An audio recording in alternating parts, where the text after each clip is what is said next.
Jai Shri Krishna. This video is for Gita Olympiad 2025. My name is Shobharani Darisi. I am now going to recite Bhagavad Gita Trutiyodhyayah. Om Shri Paramatmane Namaha Atha Trutiyodhyayah.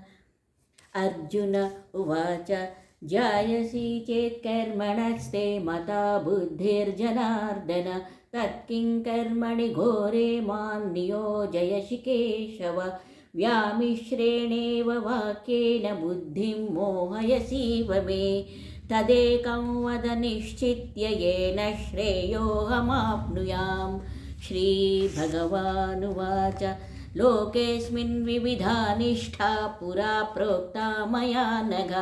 ज्ञानयोगेन सांख्यानां कर्मयोगेन योगिनां न कर्मणामनारम्भान् नैष्कर्म्यं पुरुषोऽश्नुते न च सन्न्यसनादेव सिद्धिं समधिगच्छति न हि कश्चित् क्षणमपि जातु तिष्ठत्य कर्मकृत् कार्यते ह्यवशः कर्म सर्वः प्रकृतिजैर्गुणैः कर्मेन्द्रियाणि संयम्य य आस्ते मनसा स्मरन् इन्द्रियार्थान् विमूढात्मा मिथ्याचारः स उच्यते यस्त्विन्द्रियाणि मनसा नियम्य रभतेऽर्जुन कर्मेन्द्रियः कर्मयोगमसक्तः स विशिष्यते नियतं कुरु कर्म त्वं कर्म ध्यायो ह्यकर्मणः शरीरयात्रापि च तेन प्रसिद्धेद कर्मणः यज्ञार्थात् कर्मणोऽन्यत्र लोकोऽयं कर्मबन्धनः तदर्थं कर्म कौन्तेय मुक्तसङ्गः समाचर सह यज्ञाः प्रजा सृष्ट्वा पुरोवाच प्रजापतिः अनेन प्रशविष्यध्वमेष वोस्त्विष्टकामधुक् देवान् भावयतानेन ते देवा भावयन्तु वः परस्परं भावयन्तः श्रेयः परमवाप्स्यत इष्टान् भोगान् हि वो देवा दास्यन्ते यज्ञभाविताः तैर्दत्तानप्रदायैभ्यो यो भुङ्क्तेस्तेन एव सः यज्ञशिष्टासिनः सन्तो मुच्यन्ते सर्वकिल्बिषैः भुञ्जते ते त्वघं पापा ये पचन्त्यात्मकारणात् अन्नाद् भवन्ति भूतानि पर्जन्यादन्नसम्भवः यज्ञाद् भवति पर्जन्यो यज्ञः कर्मसमुद्भवः कर्म ब्रह्मोद्भवं विद्धि ब्रह्माक्षरसमुद्भवं तस्मात् सर्वगतं ब्रह्म नित्ये यज्ञे प्रतिष्ठितम् एवं प्रवर्तितं चक्रन्नानुवर्तयति हयः अघायुरिन्द्रियारामो मोघं पार्थ स जीवति यस्त्वात्मरतिरेव स्यादात्मतृप्तश्च मानवः आत्मन्येव च सन्तुष्टस्तस्य कार्यं न विद्यते नैव तस्य कृतेनार्थो नाकृतेनेह कश्चन न चास्य सर्वभूतेषु कश्चिदर्थव्यपाश्रयः तस्मादसक्तः सततं कार्यं कर्म समाचर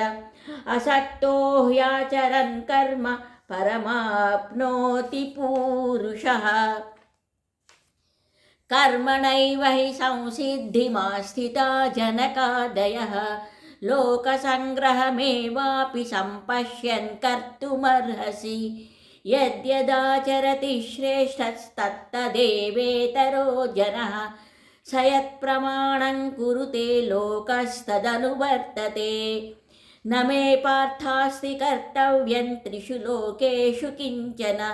नानवाप्तमवाप्तव्यं वर्त एव च कर्मणि यदि ह्यहं न वर्तेयं जातु कर्मण्यतन्द्रितः मम वर्त्मानुवर्तन्ते मनुष्याः पार्थ सर्वशः उत्सीदेयुर्मे लोका न कुर्यां कर्म चेदहं शङ्करस्य च कर्ता स्याम् उपहन्यामि माः प्रजाः सक्ता कर्मण्य विद्वांसो यथा कुर्वन्ति भारत कुर्याद्विद्वांस्तथा सक्तः चिकीर्षुर्लोकसङ्ग्रहम् न बुद्धिभेदं जनयेदज्ञानं कर्मसङ्गिनां जोषयेत् सर्वकर्माणि विद्वान् युक्तः समाचरन् प्रकृते क्रियमाणानि गुणैः कर्माणि सर्वशः अहङ्कारविमूढात्मा कर्ताहमिति मन्यते तत्त्ववित्तु महाबाहो गुणकर्मविभागयोः गुणागुणेषु वर्तन्त इति मत्वा न सज्जते प्रकृतेर्गुणसम्मूढाः सज्जन्ते गुणकर्मसु तान् कृत्स्नविदो मन्दान् कृत्स्नविन्न विचालयेत्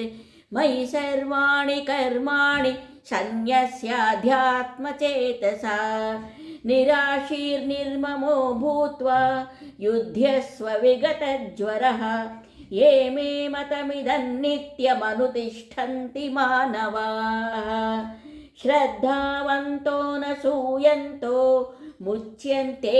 तेऽपि कर्मभिः ये त्वेतदभ्यसूयन्तो नानुतिष्ठन्ति मे मतम् सर्वज्ञानविमूढांस्तान् विद्धि नष्टान् चेतसः सदृशं चेष्टते स्वस्याः प्रकृतेर्ज्ञानवानपि प्रकृतिं यान्ति भूतानि निग्रह किं करिष्यति इन्द्रियस्येन्द्रियस्यार्थे रागद्वेषौ व्यवस्थितौ तयोर्न वशमागच्छेत् तौ ह्यस्य परिपन्थिनौ श्रेयान् स्वधर्मो विगुणः परधर्मास्वनुष्ठितात् स्वधर्मे निधनं श्रेयः परधर्मो भयावहः अर्जुन उवाच अथ केन प्रयुक्तोऽयं पापं चरति पूरुषः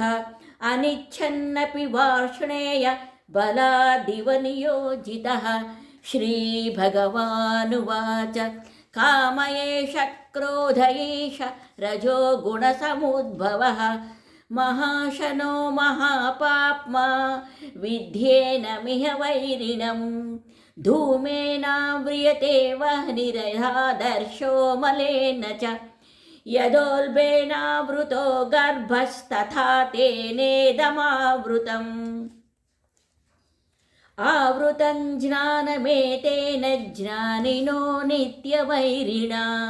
कामरूपेण कौन्तेय दुष्पूरेणानलेन च इन्द्रियाणि मनोबुद्धिरस्याधिष्ठानमुच्यते एतैर्विमोहयत्येष ज्ञानमावृत्य देहिनं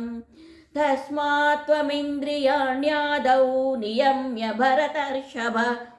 पाप्मानं प्रजहिह्येनं ज्ञानविज्ञाननाशनम् इन्द्रियाणि पराण्याहुरिन्द्रियेभ्यः परं मनः मनसस्तु परा बुद्धिर्यो बुद्धेः परतस्तु सः एवं बुद्धेः परं बुद्ध्वा संसभ्यात्मानमात्मना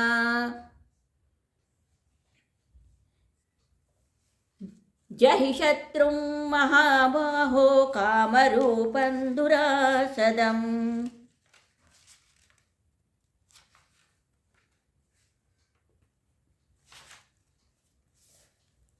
ॐ तत्सदिति श्रीमद्भगवद्गीतासु उपनिषत्सु ब्रह्मविद्यायां योगशास्त्रे श्रीकृष्णार्जुनसंवादे